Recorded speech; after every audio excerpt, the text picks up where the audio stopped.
Lubos na ikinalulugod ng manunulat na ibahagi ang kwentong ito ng libre, at ang inyong pagtangkilik ang pinakamalaking gantimpala. Gayunpaman, kung sa tingin ninyo ay karapat-dapat ang akdang ito ng karagdagang suporta, malugod naming tatanggapin ang anumang inyong may aabot. Maaari po ninyong gamitin ang QR codes o ang bank account details na makikita sa inyong screen.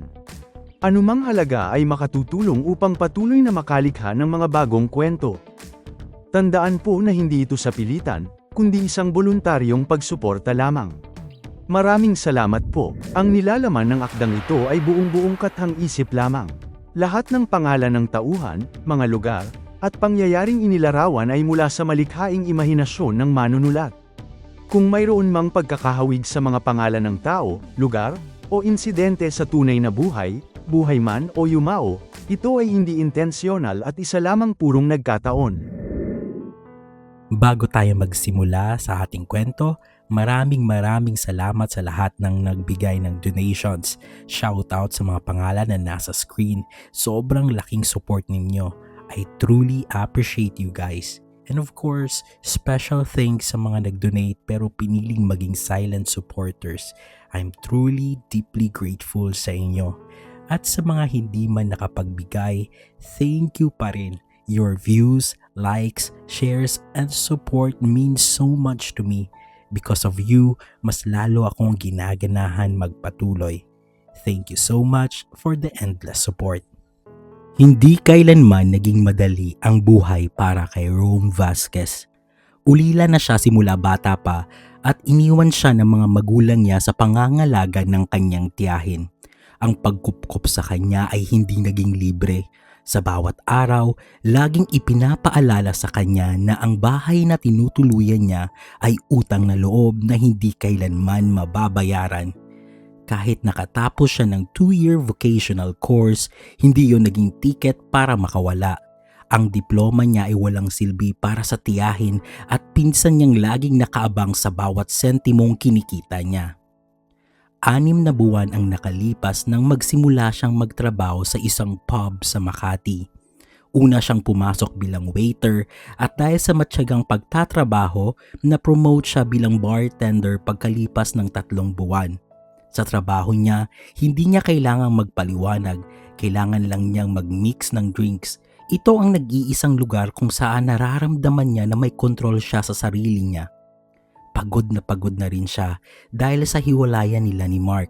Si Mark ang tanging nakakaalam na bisexual siya, ang tanging taong nakakita sa totoo niyang pagkatao sa likod ng pagiging seryoso niya sa harap ng ibang tao.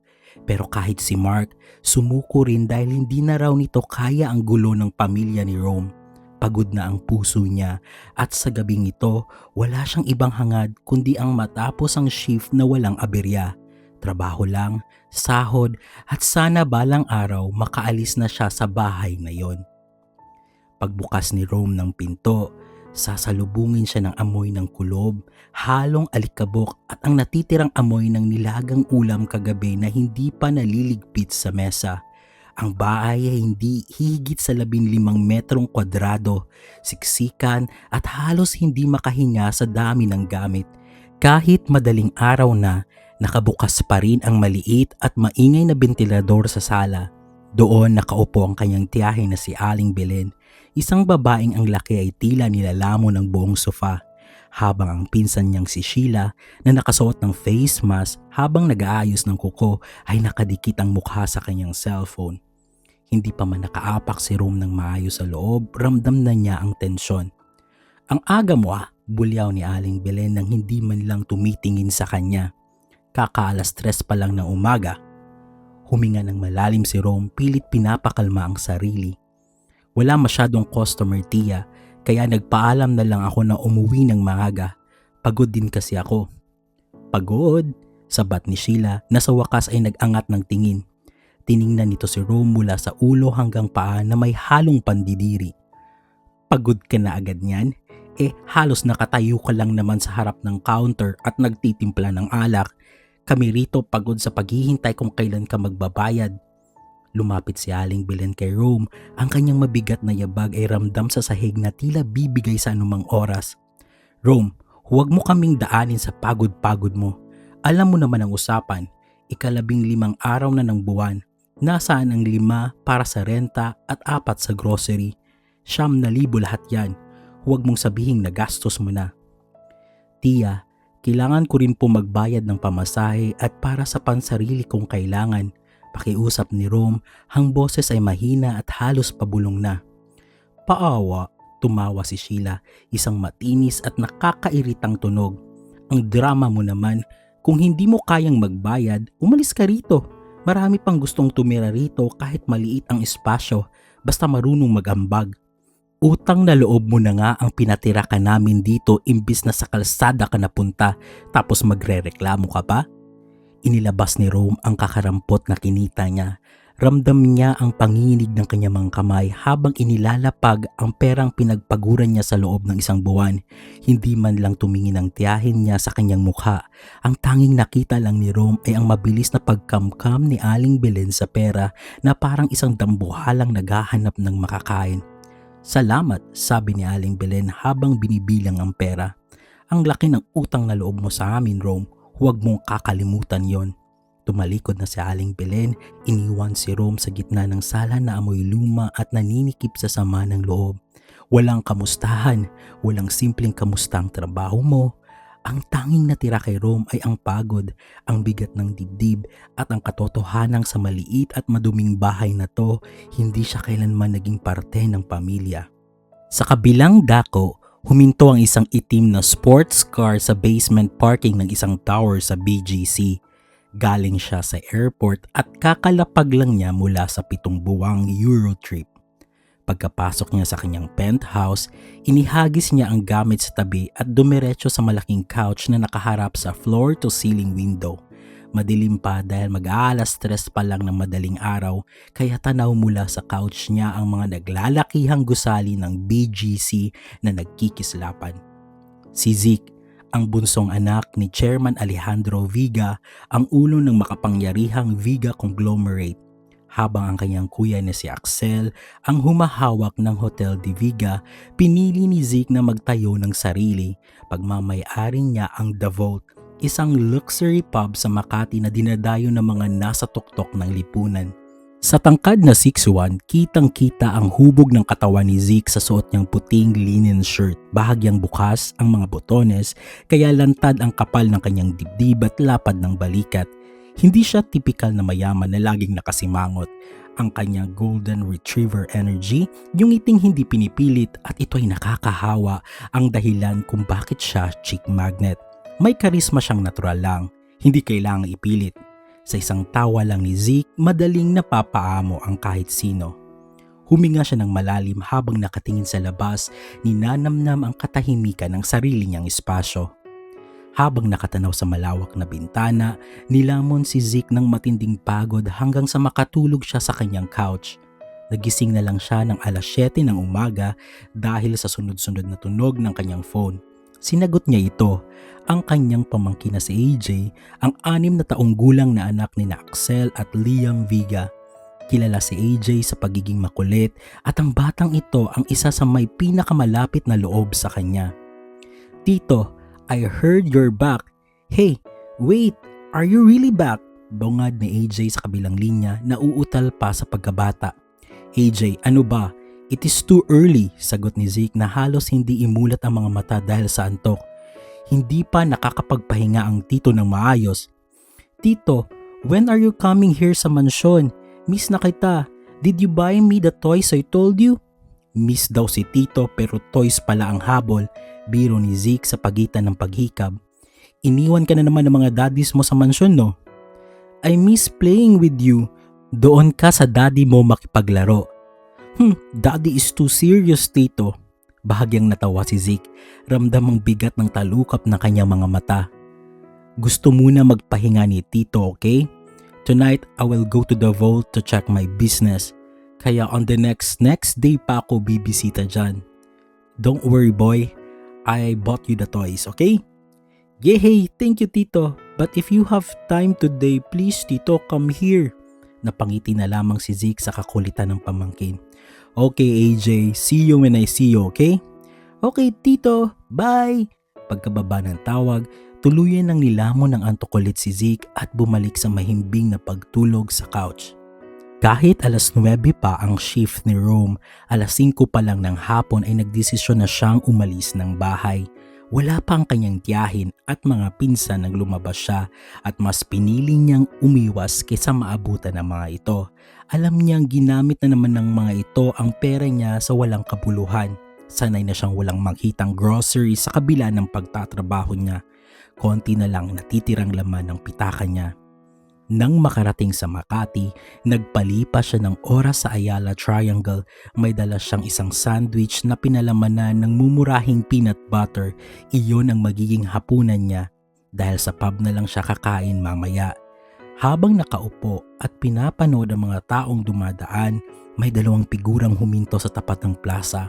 Sweet na sweet ang dalawa. Si Mark, ang kanyang ex, kasama isang babaeng napakaganda. Dikit na dikit ang mga ito, tila walang ibang tao sa paligid. Pinanood lang sila ni Rome mula sa malayo. Hindi siya gumalaw, hindi siya umiwas. Pinagmasdan niya kung paano hinahawakan ni Mark ang kamay ng babae. Iyong eksaktong paraan ng paghawak nito sa kanya noon. Ramdam niya ang bigat sa dibdib na parang unti-unting hinihigop ang hininga niya. Hindi na niya makain ang sandwich na hawak. Ibinalik niya ito sa plastic wrapper ng dahan-dahan. Tumingala siya sa langit, pinipigilan ang pagkurap para hindi kumawala anumang namumuo sa kanyang mga mata. Sa gitna ng ingay ng syudad, ang tanging naririnig niya lang ay ang tahimik na pagtibok ng kanyang sariling puso. Isang paalala na kahit durog na, tumitibok pa rin siya. Inayos niya ang suot niyang lumang jacket at tumayo, tahimik na naglakad palayo. Habang naglalakad palayo si Rome, narinig niya ang boses ng ilang buwan na niyang pinilit kalimutan. Rome, tumigil siya sa paghakbang, sandaling pumikit ng mariin, huminga ng malalim at dahan-dahang lumingon. Naroon si Mark, nakahawak pa rin sa bewang ng babae. Mark, tipid niyang bati, pilit na pinapanatili ang tono na walang emosyon. Rome, hindi ko inaasahang makikita kita rito, sabi ni Mark bahagyang nahihiya habang inilapit ang babae sa kanyang tabi. Si Claire nga pala. Claire, siya si Rome. Naniga si Rome sa kinatatayuan na magtama ang paningin nila ni Claire. Tumaas ang kilay ng babae at hindi nagatubiling itingin ang kanyang mga mata mula ulo hanggang paa. Isang matalas at mapanghusgang tingin na tila sinusukat ang bawat hibla ng luma niyang jacket at ang simpleng ayos ni Rome. Ho, simpleng sambit ni Claire kasabay ng isang mapanuring ngisi na hindi man lang umabot sa kanyang mga mata. So siya pala yun. Hindi na itinuloy ni Claire ang sasabihin pero sapat na ang kanyang ekspresyon para iparamdam kay Rome na wala siyang lugar sa mundong ginagalawan nila. Nanatiling tahimik si Rome. Nakakuyom ang mga daliri sa loob ng bulsa ng kanyang jacket. Pilit na pinapakalma ang sarili habang nararamdaman ang matalim na pagtitig ni Claire na parang hinuhubaran siya ng dangal sa gitna ng maraming tao. Oo, siya nga, sagot ni Mark, halatang gustong ilipat ang usapan. Gusto na sanang umalis ni Rome pero tumanggi siyang magpakita ng kahinaan. Sa halip na yumuko, tumingin siya ng diretso kay Mark at pagkatapos ay kay Claire. Isang mapaglarong ngiti ang unti-unting gumuhit sa kanyang labi, yung uri ng ngiti na hindi inaasahan ni Mark. Kumusta ka Mark? Mukhang iba ka na, sabi ni Rome habang ang kanyang tingin ay bumaba sa kamay ni Mark na nakahawak sa bewang ni Claire. Akala ko ba allergic ka sa sobrang tamis na pabango? Mukhang nagbago na ang panlasa mo ha. Ramdam ni Rome ang bahagyang pagigting ng panga ni Mark. Tumingin siya kay Claire. Ngayon ay siya naman ang sumuri sa babae mula ulo hanggang paa na may halong awa sa kanyang mga mata. Dapat ay mahaba ang pasensya mo sa kanya Claire. Si Mark kasi mahilig sa mga bagay na hindi naman niya kayang panindigan ng matagal. Tumahimik ang paligid. Ang mapanghusgang tingin ni Claire ay napalitan ng pagkalito at iritasyon habang si Mark naman ay tila hindi makapagsalita. Ramdam ni Rome ang tagumpay na unti-unting bumabalik sa kanya. Hindi na lang siya biktima rito. Inayos niya kanyang jacket. Tumingin ng huling beses kay Mark na may kasamang palamig ng ngiti bago tumalikod at tahimik na naglakad palayo. Nang makalayo na si Rome sa paningin ng dalawa, doon na rin bumigay ang kanyang kontrol. Tahimik na nagsimulang pumatak ang mga luha niya, mainit at mabilis, tila mga sumbat sa bawat sakit na kinimkim niya. Bahagyang nakayuko, pilit niyang ikinukubli ang nagmumugtong mga mata sa mga taong kasabay niya sa bangketa ng Makati habang kinagat ng mariin ang kanyang labi para pigilan ang lumang hikbi. Bumalik ang lahat sa isip niya, ang huling tagpo nila ni Mark sa loob ng isang restaurant. Noong araw na iyon, ibinuhos ni Rome ang lahat ng sama ng loob tungkol sa kanyang tiyahin at ng pinsan na walang tigil sa pagsasamantala sa kanya. Sa bawat salitang lumalabas sa bibig ni Rome, nakita niya ang paglayo ng atensyon ni Mark. Hindi ito nakatingin sa kanya. Nakapako ang paningin nito sa malayo, tila pasan ng mundo dahil sa hinaing ni Rome. Rome, pwede bang tapusin na natin to? Putol ni Mark sa gitna ng kanyang pagluha. Pagod na akong makinig sa mga problema mo. Puro na lang problema. Lagi na lang yung napag-uusapan sa bawat pagkikita natin. Paano naman tayo? Mark, please, ikaw lang ang meron ako. Pakiusap ni Rome noon, basag ang boses. I am so sorry, Rome, pero hindi mo na ba talaga ako mahal? Hindi na sumagot si Mark. Sa halip tumayo ito at naglakad palayo. Iniwan si Rome na nakaupo lang at tulala sa gitna ng restaurant, waring naiwan sa kawalan.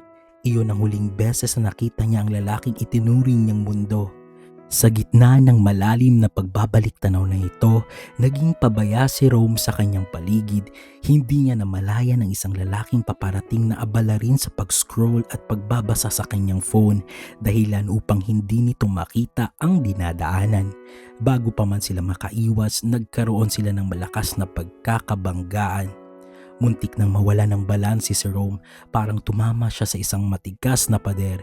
Bago pa man siya tuluyang matumba sa semento, mabilis na kumilos ang lalaki. Isang matibay na kamay ang humawak sa kanyang bewang habang isa naman ay sumapo sa kanyang likuran. Pinanatili siyang nakatayo sa isang posisyon na tila eksena sa isang pelikulang puno ng tensyon. Nagtama ang kanilang paningin. Sa loob ng ilang segundo, tila huminto ang ikot ng mundo sa gitna ng mataong paligid ng Ayala Triangle. Napakurap si Rome, pansamantalang nakalimutan ang sakit ng kanyang dibdib dahil sa lalaking kaharap niya. Ito ay si Zeke. May angkin itong karisma at kagwapuhan na hindi maitatago, mula sa matatalim na mga mata hanggang sa maayos na pagkakayari ng kanyang panga. Kitang-kita ni Zeke ang lalim ng lungkot na nakaguhit sa mga mata ni Rome, na tila may kung anong bahagi ng kanyang pagkatao ang naantig sa nakita. Nanatili silang nakaposisyon ng ganoon, tila walang pakialam sa mga taong nagmamadaling lumalagpas sa kanila, hanggang sa maunang bumawi si Rome. Ano ba? Hindi kasi tumitingin sa dinadaanan, mataray na sabi ni Rome sabay mabilis na kumala sa pagkakahawak ni Zeke. Bahagyang kumunot ang noo ni Zeke, gulat sa talim ng pananalita ng estranghero pagkatapos niya itong iligtas mula sa pagkakadapa. Wow ha? Sagot ni Zeke na pangisi ng bahagya habang tinitigan si Rome ng diretso sa mga mata. Ikaw nga itong naglalakad na nakayuko ah. Napagtanto ni Rome na mali ang kanyang inasal. Dahil sa hiya, nagmadali siyang humakbang para lagpasan si Zeke at makaalis na roon, ngunit mabilis na hinawakan ni Zeke ang kanyang braso. Hey, ano to? Di ka man lang magsusorry? Ani ni Zeke na may pilyong ngisi sa kanyang mga labi. Mister, hindi ka pa naturuan ng manners? Nainis si Rome sa pagpipigil nito. Pilit niyang ikinalas ang pagkakahawak ni Zeke sa kanyang braso at nang tuluyang makawala, dire-diretso siyang tumakbo palayo. Hindi na siya sinubukang habulin ni Zeke. Pinanood lang siya nito nang may bahagyang amusement sa kanyang mga mata. Napailing-iling na lang si Zeke, bahagyang natawa sa sarili bago ito nagpatuloy sa paglalakad sa kabilang direksyon. 9:00 na ng gabi, ang papay puno ng malambot at mellow na jazz, sapat lang para makapag-usap ng maayos ang mga customers na hindi sumisigaw. Ang amoy sa loob ay halo ng fresh citrus, meat at ang banayad na aroma ng oak mula sa mamahaling alak. Hindi ito yung maingay na bar na nakakahilo.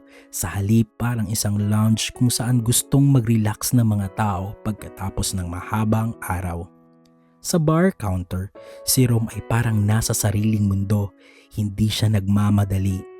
Isang customer ang umorder ng gin at tonic. Kinuha ni Rome ang isang mahabang baso at nilagyan ito ng malinaw na yelo na halos kasing kintab ng kristal. Isang swabing buhos ng gin, sinundan ng tonic water na may bula na dahan-dahang umakyat sa baso. Sa isang magaan na galaw, naglagay siya ng isang lime wheel at isang tangkay ng fresh mint na bahagyan niyang pinagpag sa kanyang palad para lumabas ang bango. Stir at ibinigay ito sa customer na may tipid at magaan na ngiti. Sunod naman isang order ng whiskey sour. Kinuha ni Rome ang shaker, naglagay ng yelo, whiskey, fresh lemon juice at simpleng syrup. Ang pag-shake niya ay swabe at may ritmo, hindi pilit. Parang sumasabay lang sa beat ng jazz. Pagkasalin, perpekto ang lapot nito sa baso. Inilagay niya ang lemon wheel at itinulak ang baso sa customer sa kabilang dulo. Ang mga bachelor sa harap ng bar ay paminsan-minsang nakikipagkwentuhan sa kanya pero nanatili siyang professional. Hindi pilit ang pakikitungo niya, sapat lang na maging magalang at maayos sa trabaho. Para kay Rome, ang bawat pag-slice ng garnish at sa pag-ikot ng bar spoon ay parang isang meditation, isang paraan para maging steady ang kanyang gabi. Tahimik lang siyang nagtatrabaho, hindi iniisip ang aberya kanina sa labas. Hindi na malaya ni Rome ang paglipas ng oras, 10:00 na pala at sa pagbukas ng pinto ng pub, pumasok si Zeke. Bahagyang tumingin si Rome sa gawi nito at agad siyang nakaramdam ng kaba. Siya yon, ang lalaking nakabanggaan niya kanina sa may Ayala Triangle. Nandito ang mokong, bulong ni Rome sa sarili habang pilit na pinapakalma ang kanyang mga kamay. Nakangisi si Zeke habang naglalakad. May nakita kasi itong mga kaibigan sa isang sulok ng lounge. Parang hindi pa siya nito napapansin. Habang naglalakad si Zeke, napansin ni Rome na ang ibang mga waiter na nakakakita sa kanya ay agad na nagbigay ng galang. Napakunot ang noo ni Rome.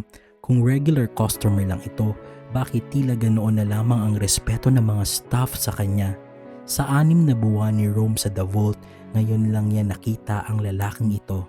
Maya-maya, napalingon si Zeke sa direksyon ng bar. Nagtama ang kanilang mga mata.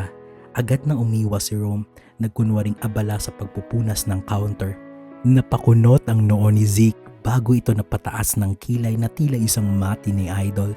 Kasunod nito ang isang pilyong ngisi, ang uri ng ngiti na nang-aakit at may pinaplano. Nagpaalam si Zeke sa mga kaibigan at nagsimulang maglakad patungo sa bar counter. Hindi na siya nilingon ni Rome. Pinilit niyang ituon ang atensyon sa pag-aayos ng mga baso at pag-aasikaso sa mga sunod-sunod na order para hindi niya mapansin si Zeke.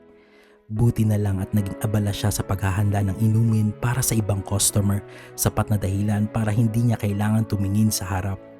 Huminto si Zeke sa tapat mismo ng counter. Bago pa man makapagsalita, ramdam na ni Rome ang presensya nito. Ang amoy ng mamahaling pabango na humahalo sa usok ng sigarilyo at alak sa loob ng bar. Isang Negroni, utos ni Zeke, ang boses ay mababa at puno ng otoridad. Okay sir, tipid na sagot ni Rome. Hindi siya tumingin sa mga mata nito, sa halip ay nakatuon lang siya sa pagkuha ng gin, Campari at Vermouth. Pinanood ni Zeke ang bawat galaw ni Rome mula sa pag-measure ng sangkap hanggang sa paraan ng pag-stir nito sa baso. Pulido, mabilis at may disiplina.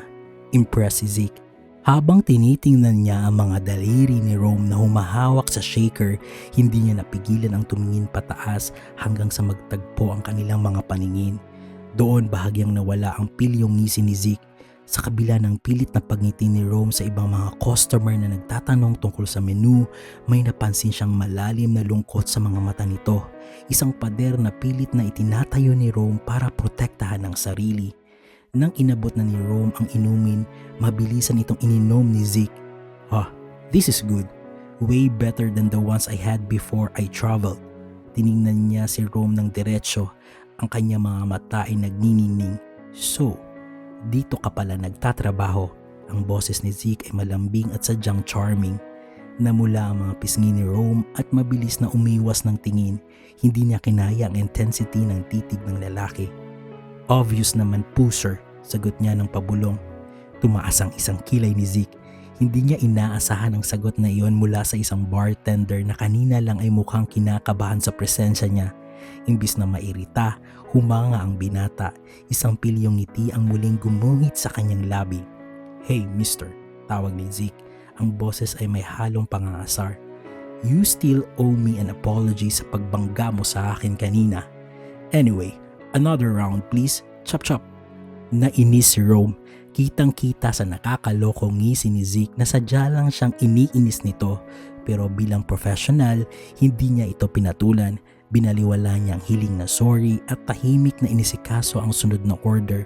Nang may abot niyang inumin, mabilis ulit itong inubos ni Zeke.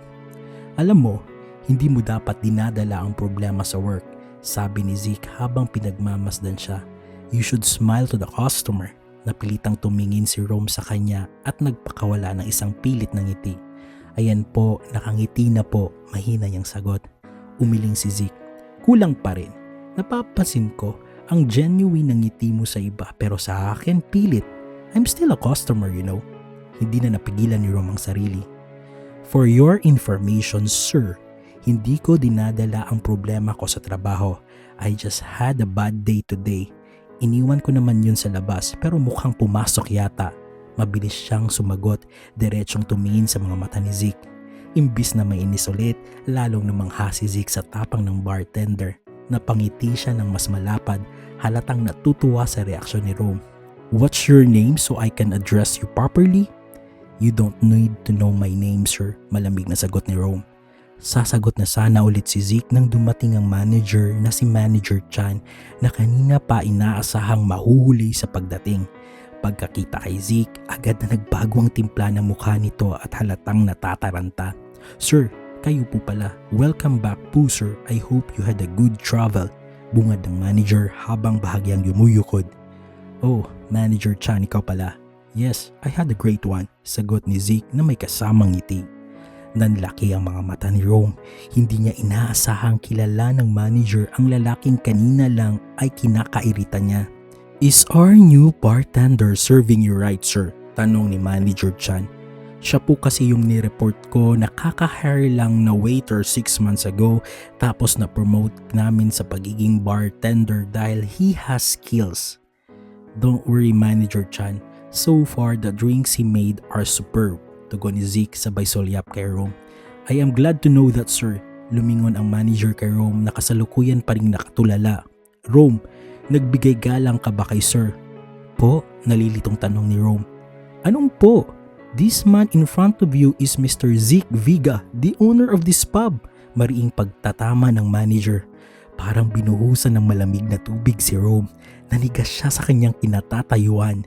Ang lalaking nakabangga niya kanina, ang lalaking nagdedemand ng sorry galing sa kanya at ang lalaking sinasagot-sagot niya ng pabalang ay si Zeke Viga pala, ang mismong may-ari ng pinagtatrabahuhan niya. Ngayon lang nag-sink in sa kanya kung bakit ang ibang mga waiter ay halos sambahin ang presensya nito kanina. Tumingin si Zeke kay Rome at ngumiti ng tipid bago ibinaling ang tingin sa manager. "He is doing well, Manager Chan. We talked. Consider it as an interview from me. Don't worry, he got an A from me. He's good. He needs improvement in people skills, but other than that, he is an A." Tumingin ulit si Zeke kay Rome na hindi pa rin makarecover mula sa pagkakagulat.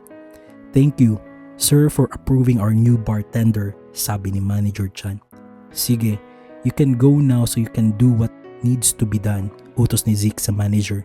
Yumuko si Manager Chan nang may paggalang at agad na umalis. Binaling muli ni Zeke ang tingin kay Rome. Ang kanyang mga labi ay nakakurba sa isang pilyong ngiti. "Sir, if this is my last night, please hayaan niyo lang po akong tapusin ang gabing ito. Pagkatapos hindi na po ako babalik," diretsong sabi ni Rome nang tuluyang makabawi. "Didn't you hear what I said, Rome? Rome, right?" "Yes, sir."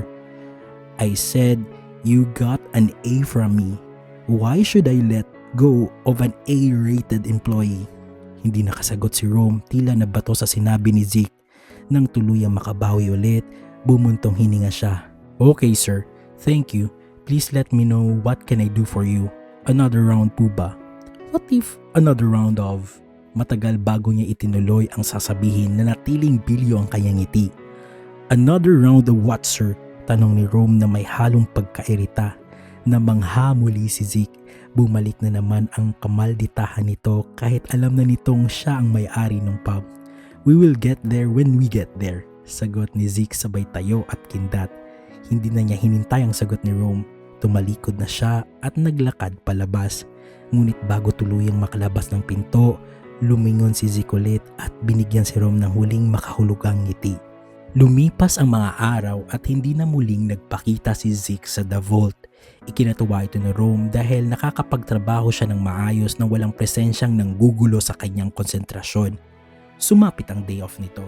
Gusto sana niyang bumawi ng tulog dahil sa pagod sa puyatan sa bar, ngunit tila wala sa bokabularyo ng kanyang tiyahin na si Aling Belen ang salitang pahinga. "Rome, ano ba? Mabulok ka na lang ba yan sa higaan mo? Tanghali na, wala ka pa ring silbi rito sa bahay." Ang boses ni Aling Belen ay parang kulog na bumasag sa katahimikan ng umaga. Dahan-dahang bumangon si Rome, pilit na kinalimutan ng antok at bigat ng katawan. Paglabas niya sa kwarto, bumungad sa kanya ang dambuhalang katawan ng kanyang tiyahin na nakapamaywang sa gitna ng sala. "Ayan, gising na ang batugan. Akala mo naman kung sinong pagod na pagod, nagtitimpla lang naman ng alak gabi-gabi. Wala ka namang naitutulong dito sa gawaing bahay. Napakapalamunin mo pa," bulyaw muli ni Aling Belen. Napahinto si Rome at napakuyom ang kamay sa loob ng bulsa. Palamunin. Gusto niyang isumbat na nag-aabot siya ng 9,000 kada buwan para sa pagkain at upa, pero pinili niyang manahimik na lamang para hindi humaba ang gulo. Halos kalahati na ng sahod niya ang napupunta sa kanila, pero kulang pa rin pala ang tingin ni Aling Belen sa kanya. Sa gilid, nakita ni Rome ang pinsan niyang si Sheila. Nakahilata lang ito sa sofa habang nag-scroll ng cellphone at panakanakang humihigop ng kape. Ang daming nakakalat na balat ng chichirya sa sahig sa paligid nito, pero wala man lang itong balak kumilos. "Nay, hayaan mo na yan. Day off naman daw niya, baka raw napagod." At napagod ang kamay niya sa pag-abot ng mga baso sa customers. Pang-uuyam ni Sheila sabay tawa ng mahina. Hindi man lang ito bulyawan ng kanyang nanay kahit halatang mas tamad pa ito kaysa kanino man. Wala namang trabaho at hindi nag-aambag kahit piso sa bahay. "Rome, bago ka lumabas, labhan mo yung mga kortina at itong mga pinagkainan ni Sheila hugasan mo na rin. Huwag kang tumunganga riyan, baka akala mo libre ang tumira rito." Dagdag pa ni Aling Belen bago padabog na pumasok sa kusina.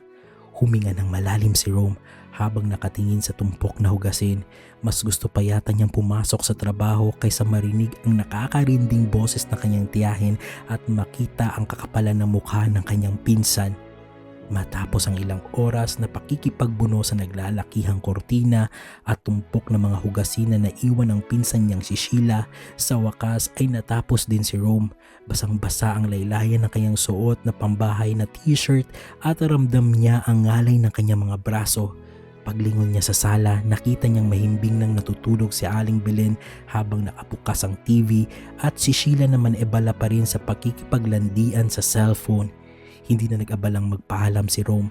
Mabilis siyang naligo, nagsuot ng simpleng black hoodie at maong na shorts. Kinuha ang kanyang bag at lumabas ng bahay. Gusto muna niyang pasamantalang takasan ng mga ito. Nagpunta siya sa isang mall. Pagkatapos mag-ikot-ikot ng walang layunin, napadpad siya sa isang maliit at tagaw na cafe sa gilid ng mall. Maulan ang panahon at malamig ang simoy ng hangin na unti-unting nagpapakalma sa kanyang inis. Pinili ni Rome ang pinakasulok na table sa loob ng The Brew Haven. Isa itong maliit na table para sa dalawa na nakaharap sa malaking glass window kung saan tanaw ang malakas na buhos ng ulan sa labas. Hawak niya ang isang baso ng mainit na Amerikano, ninanamnam ang amoy ng kape habang nakasandal ang ulo sa malamig na salamin. "Dito na lang muna ako. Ayoko muna makakita ng dambuhala at palamunin," bulong niya sa sarili. Dahan-dahan siyang pumikit, hinahayaan ang mahinang jazz music na tumunog sa paligid para lunurin ang boses ni Aling Belen na kanina pa umaalingaw-ngaw sa isip niya. Gusto lang niyang mapag-isa at damhin ang kaunting katahimikan na ipinagkait sa kanya sa bahay. Maya-maya, narinig niya ang tunog ng bell sa pinto ng cafe, hudyat na may pumapasok. Dahil sa lakas ng ulan, naging mabilis ang dagsa ng mga tao at halos mapuno na ang lahat ng bakanting upuan. Na natiling nakapikit si Rome, pilit na hindi pinapansin ang ingay ng paligid. "Excuse me, is this seat taken?" Napamulat si Rome. Pamilyar ang boses nito. Pag-angat ng tingin, halos mapatalon siya sa gulat nang makita ang lalaking nakatayo sa harap niya. Si Zeke Viga. Naka-dark gray na knitted sweater ito at dark jeans. Basa ang ilang hibla ng buhok nito na tumatabing sa kanyang noo at may hawak na tray na may isang tasa ng kape. "Sir Zeke," gulat na tanong ni Rome. Napangiti si Zeke, yung pilyong ngiti na laging nagpapailang kay Rome pero ngayon ay tila mas banayad. "Rome, fancy meeting you here. Anyway, since the place is packed, I'm hoping you'd let me sit with you. And please drop the sir for today. I'm just Zeke when we're not in the pub." Hindi agad nakasagot si Rome. Masyadong maliit ang table. Kapag umupo si Zeke sa tapat niya, halos isang dangkal na lang ang distansya ng kanilang mga tuhod. Sige po. Sige sir. Zeke pala." Halos napabulong na sagot ni Rome habang hinihila ang kanyang gamit para bigyan ito ng espasyo. Umupo si Zeke. Tulad ng inaasahan, sumagi ang tuhod nito sa tuhod ni Rome sa ilalim ng maliit na table. Mabilis na binawi ni Rome ang binti niya, halatang naiirita sa distansya nila. "Ang suplado naman," simula ni Zeke ng pagkaupo habang tinitigan ang mukha ni Rome. "Bakit inis na inis ka sa akin?" Hindi sumagot si Rome. Inirapan niya ito ng mata at tumingin sa labas. Ipinatong ni Zeke ang kanyang kape sa table at bahagyang sumandal. "You don't like me that much, ha?" Seryosong tanong nito. Inabot ni Zeke ang sarili niyang tasa pero sinadya niyang idikit ang kanyang mga daliri sa kamay ni Rome na nakahawak pa rin sa sarili nitong tasa. "Gusto ko yung mga suplada. Ang cute." Mabilis na binawi ni Rome ang kamay nito. "Wala akong balak mag-relax kung pati rito kukulitin mo ko." Asik niya habang masungit na nakatingin sa lalaki. Kahit ramdam niya ang init ng balat nito kanina, mas nanaig ang pag-abwisit niya sa istorbo sa katahimikan na gusto niya. "Di ka pa rin natatakot sa akin bilang boss mo sa pub. I like it," nakangising sabi ni Zeke. Hindi pa rin siya sinagot ni Rome. Nanatiling nakapako ang tingin nito sa ulan sa labas. Pilit na ibinabaon ang sarili sa katahimikan ng jazz music na kanina pa tumutugtog. Imbis na mainis si Zeke na hindi sanay na hindi siya pinapansin, ay mas lalo itong nag-e-enjoy. Sa ilalim ng maliit na table, dahan-dahang inusog ni Zeke ang kanyang binti at sinadyang ikis-kis ang kanyang tuhod sa tuhod ni Rome. Ramdam ni Rome ang init at ang kaspang ng maong ni Zeke sa balat niya. Paulit-ulit mapangasar. Dahil sa pinagsamang inis sa bahay at sa pangungulit ni Zeke, biglang tumayo si Rome at napasigaw. "Ano ba? Ang kulit mo. Para kang bata." Bulyaw ni Rome. Biglang huminto ang lahat. Natahimik ang buong cafe at ang tanging narinig na lang ay ang bagsak ng ulan at ang mabigat na paghinga ni Rome. Pinagtitinginan sila ng lahat ng tao, mula sa mga baristang hanggang sa mga estudyanteng nag-aaral sa kabilang table. Nanlaki ang mata ni Rome na mapagtanto ang ginawa niya. Gulat din si Rome sa sarili dahil sa matinding hiya at sa takot na baka tuluyan na siyang masasante sa pagsigaw sa boss niya. Dali-dali niyang kinuha ang kanyang gamit at tumakbo palabas. Hindi na niya nilingon si Zeke. Tumakbo siya at nagpaulan.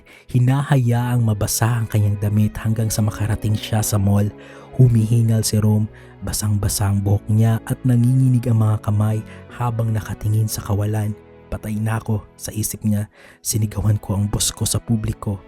Maya-maya ay biglang may mabigat na braso na umakbay sa kanya. Ito ay may isang pamilyar na pabango.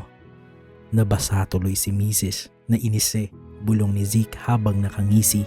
Napaigtad si Rome at napatingin sa katabi niya. Basang-basa rin si Zeke pero tila wala itong pakialam. Mas lalo lang kuminang ang mga mata nito sa tuwa habang tinititigan ang namumulang mukha ni Rome. Pinagtitinginan sila ng mga tao. "Ano ba? Bitawan mo nga ako," pulyaw ni Rome. Pilit siyang kumakalas pero parang bakal ang braso ni Zeke na nakapulupot sa balikat niya. Aminado si Rome. Gwapo ang boss niya. Matikas ang katawan at may karismang mahirap iwasan. Pero sa pagkakataong ito, nangingibabaw ang pagkapresko ni Zeke at iyon ang pinakayaw ni Rome sa lahat. Lalo naman siyang hindi binitawan ni Zeke na natiling mahigpit ang akbay nito habang tinititigan ang inis na mukha ng bartender niya. Sa lahat, yung challenge ang pinakagusto ko, nakangising sagot ni Zeke. Dahan-dahan niyang tinanggal ang pagkakaakbay pero bago pa man makalayo si Rome ay mabilis nitong hinawakan ang kamay niya. Tara, you need to change clothes para hindi ka magkasakit. Agad na kumala si Rome, ang mga mata ay nag-aapoy sa inis. For your information, Sir Zeke, kahit boss kita, di mo ako mapapasama sa'yo. Please, kahit ngayon lang, I need peace and I need peace. Napahinto si Zeke. Sa unang pagkakataon, nakita niya ang tunay na pagod sa mga mata ni Rome. Pero sa halip na umatras, muling sumilay ang pilyong ngiti sa mga labi niya. Tila mas lalo lang siyang ginaganahan kapag itinataboy siya. Then, I'll give you peace but not space, Mrs. Tara, I know a peaceful place. Pero of course, you need to change clothes. Pasok muna tayo sa mall. Napabuntong hininga na lang si Rome habang nakatingin sa kisame ng entrance ng mall. Hayaw talaga patalo ng lalaking ito.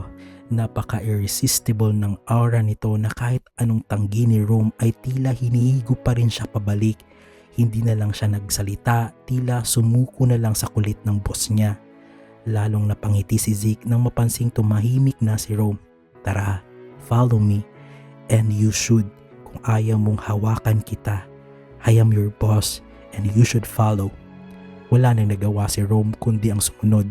Naiinis man at basang-basa ang suot, naglakad siya sa likuran ni Zeke papasok sa mall. Ramdam ang bigat ng bawat hakbang at ang bilis ng tibok ng kanyang puso na hindi niya alam kung dahil ba sa galit o sa kaba. Nakabili na sila ng mga damit nila. Ayaw sana ni Rome dahil pakiramdam niya ay okay naman siya, ngunit ang kulit ni Zeke, madami pa itong pinamili. Sinabihan niya pa ang isang sales lady na gusto niya ang same sizes ng iba't ibang shirt colors at designs na napili na shirt ni Rome. Hindi niya ito pinahalata kay Rome na para sa kanya ang pinamili niya. Nang makuha na ang lahat ay lumabas na sila sa store ng mall na pinagbilhan nila. Napansin ni Rome ang dami ng bitbit ng boss niya. Sir Zeke, kung gusto mo ako na ang magdadala ng pinamili mo, alok ni Rome. I told you not to call me sir outside the pub. Ako na ang bahala rito, okay? Let the husband do his job, okay? Sabi ni Zeke sabay kindat kay Rome, parang isang malaking aso na tuwang-tuwa sa ginagawa niya. Namula naman si Rome at mabilis na umiwas ng tingin. Thank you pala sa binili mong shirt ko at pants. I think aalis na ako. Huminto si Zeke at hinarap siya. Hindi nawawala ang malapad na ngiti sa mukha. Akala ko ba gusto mo ng peaceful place? I know a good one. Trust me, Mrs. Follow me. Pwede ba tigilan mo yung kakasabi mo sa akin ng Mrs.? Baka ano pa sabihin ng mga tao? Sabi ni Rome na kahit naiirita ay sumusunod pa rin naman sa bawat hakbang ni Zeke. I call you what I want to call you, sagot ni Zeke habang masayang naglalakad sa tabi ni Rome. Wala talagang balak magpatalo ang boss niya at sa sobrang kulit nito, hindi na rin alam ni Rome kung paano patatanggi. Sumunod na lang siya.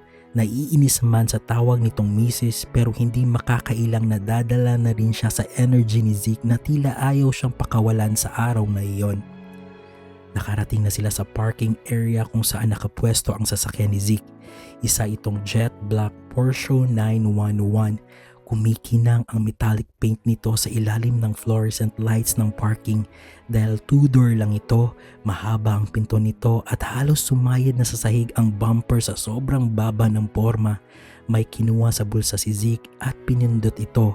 Kasabay ng tunog ng pag-unlock, kusang bumaba ng kaunti ang mga salamin ng pinto. Nilagay ni Zeke sa maliit na compartment sa likod ang mga pinamili. Hindi makagalaw si Rome sa pagkamangha.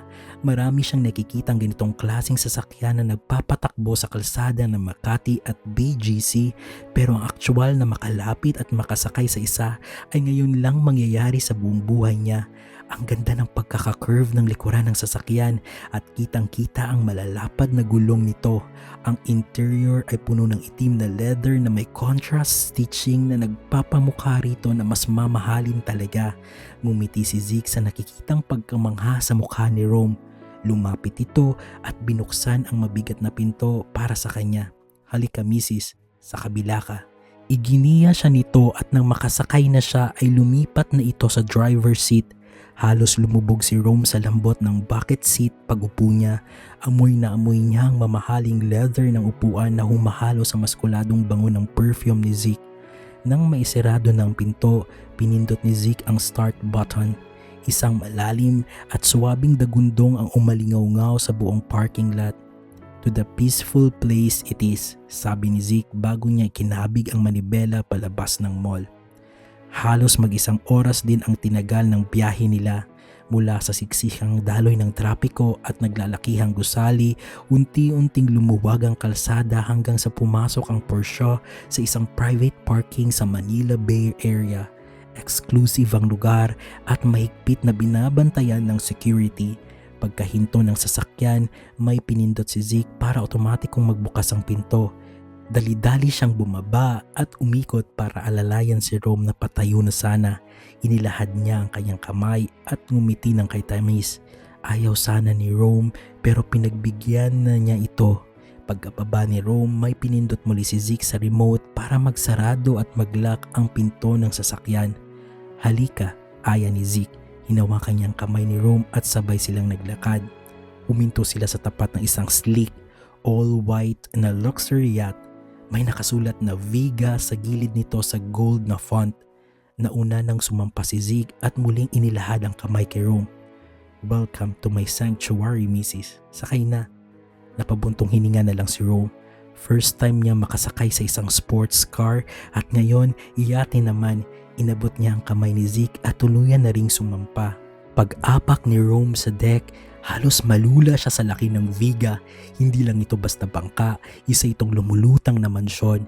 Ang sahig ay gawa sa mamahaling teakwood na napakakinis at ang mga riles ay purong stainless steel na kumikinang sa dapit hapon. May malawak na lounge area sa deck na may puting leather sofa at sa gitna ay isang sleek na bar counter. Bago pa man siya makapagsalita, dalawang lalaking naka-uniforme ng puti, malinis ang gupit at may suot na puting guwantes ang lumabas mula sa main cabin. Yumukod sila ng bahagya bilang pagbati. Good afternoon, Sir Zeke. Welcome back on board. Bati ng isa sa kanila. Good afternoon. This is Rome. Pagpapakilala ni Zeke habang hindi pa rin binibitawan ang kamay ni Rome. I want everything to be perfect tonight. Ready na ba ang lahat sa Flybridge? Yes sir, everything is set, sagot ng server bago sila tahimik na kumilos para mag-asikaso sa loob. Lalong naramdaman ni Rome ang paniliit habang iginagala ang paningin sa main salon. Ang ceiling ay matatayog at may mga bintanang mula sa sahig hanggang kisame kaya kitang-kita ang ganda ng Manila Bay. Zeke, ano to? Pabulong na tanong ni Rome. Inyo ba to? I mean, sa pamilya ninyo? Natawa ng mahina si Zeke, yung tawang hindi mayabang pero halatang sanay sa ganitong buhay. Gamit ni na mami to kapag may mga events or party pero kapag walang gumagamit dito ako tumatambay. This is where I hide from the world. Iginiya siya ni Zeke paakyat sa Flybridge, ang pinakataas na deck ng yate. Doon may nakahanda ng 2 baso ng juice at mga light appetizers sa isang maliit na table. Pumwesto sila sa area kung saan sila lang dalawa ang naroroon, saktong-sakto para sa panonood ng sunset habang humahampas ang malamig na hangin. Habang nakatanaw si Rome sa abot tanaw, dinadama ang malamig na hangin na humahampas sa kanyang muka, bahagyang napapapikit siya. Sa gitna ng katahimikan at payapang tunog ng mga alon, pansamantala niyang nalimutan ang bigat ng kanyang mga problema. Tikman mo to. Malambing na aya ni Zeke. Inilahad niya ang isang maliit na plato kung saan nakahain ang mga mini shrimp bruschetta. Kumuha si Rome ng isa at dahan-dahang kinagat. Ang lutong ng tinapay, ang tamis ng sariwang mangga at ang linamnam ng buttered shrimp ay parang sumabog sa kanyang bibig. Sa sarap ng nalasahan, hindi niya namalayang unti-unting kumorba ang kanyang mga labi. Napangiti si Rome, isang ngiting totoo, payak at walang halong pait. Natigilan si Zeke. Nakatitig lang siya sa mukha ni Rome. Tila hinihigop ang bihirang pagkakataon na makitang maliwanag ang mga mata nito. Walang bakas ng lungkot, walang pilit. Masarap, pabulong na sabi ni Rome habang nakangiti pa rin, hindi alintana ang titig ni Zeke. Dahil doon, mabilis na sinenyasan ni Zeke ang isa sa mga servers na nakatayo malapit sa hagdanan para lumapit. "Yes, Sir Zeke," tanong ng server nang makalapit. "This specific dish," seryosong utos ni Zeke. Hindi man lang niya nilingon ng server. Ang mga mata niya ay nanatiling nakapako lang sa ngiti ni Rome. "Make sure na kailanman hindi mawawalan ang yate ng ganitong pagkain. Tuwing sasakay ako, lalo na kung kasama ko siya, dapat laging mayroon ito, maliwanag." "Copy that, sir," sagot ng server bago tahimik na yumukod at lumayo. Nanatiling nakatitig si Zeke kay Rome hanggang sa sumilay din ng isang pilyong ngiti sa kanyang mga labi. "Sabi ko sa'yo, masarap dito." Tumingin si Rome kay Zeke, bakas ang sinseridad sa kanyang muka. "I think I owe you an apology, sir. Sorry pala if masyado akong suplado sa inyo simula nung nagkabanggahan tayo," pabulong niyang sabi bago dahan-dahang yumuko. "Ayan naman yung sir," puna ni Zeke habang hindi inalis ang tingin sa kanya. "You will be forgiven kapag tinanggal mo yung sir at Zeke na lang ang tawag mo sa akin." Napatingin muli si Rome sa kanya at bahagyang ngumiti. "Okay Zeke, thank you talaga sa pagdala mo sa akin rito at sa damit." "Wala yun. Happy to serve you," sagot ni Zeke na halos hindi maalis ang pilyong ngiti. Natutuwa siya na sa wakas wala na siyang makitang lungkot sa mga mata ni Rome. "Kumain ka pa, Rome. Appetizers pa lang yan. What do you want for the main course so I can request it to the server? Steak, lamb, o whatever you want?"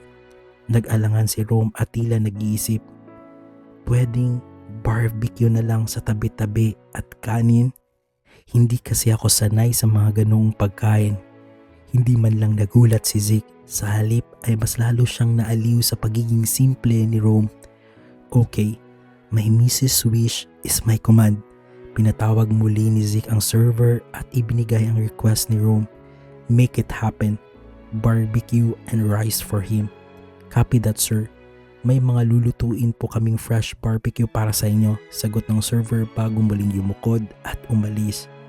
Habang hinihintay ang main course, kumain pa ng ibang appetizer si Rome. Sinusubukan niyang iba pero gaya ng napansin ni Zeke, paulit-ulit itong bumabalik sa shrimp bruschetta. Habang pinapanood ni Zeke ang bawat subo ni Rome, mas lalo siyang nakakaramdam ng kakaibang saya. Isang pakiramdam na mas masarap pa kaysa anumang pagkaing nakahain sa harap nila.